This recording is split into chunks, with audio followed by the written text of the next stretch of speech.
నేను లైన్లో లేను. నాకు కేంద్ర హోంమంత్రి శాఖ ఇచ్చారు నాకు.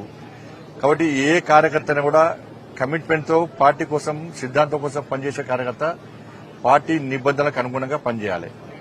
నాకు రాష్ట్ర అధ్యక్షుడు వస్తుందని చెప్పి సోషల్ మీడియాలో ప్రచారం చేసుకోను. నేను ఇప్పుడు వస్తుంది అప్పుడు వస్తుంది ఇప్పుడు చెప్పుకోను. నేను రావాలని కూడా కోరుకుంటాను. నేను ఎందుకంటే కేంద్ర మంత్రిగా హోంశాఖ సహాయ మంత్రిగా అమిత్ షా గారి నేతృత్వంలో సేవ చేసే అవకాశం నాకు వచ్చింది.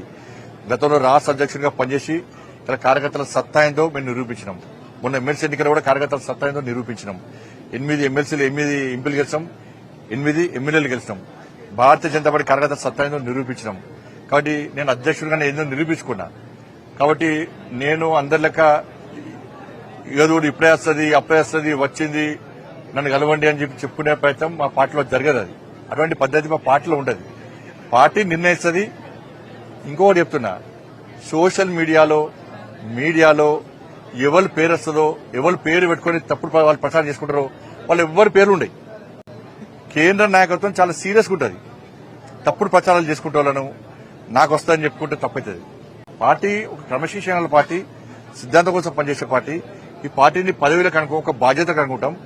జాతీయ నాయకత్వం ఏ నిర్ణయం తీసుకున్నా దానికి కట్టుబడి ఉండాల్సిన బాధ్యత, కమిట్మెంట్ తో పనిచేసేటువంటి జాతీయ భావాజాలం గల సిద్ధాంతం కోసం పనిచేసే కమిట్మెంట్ కార్యకర్తకు ఉంటుంది.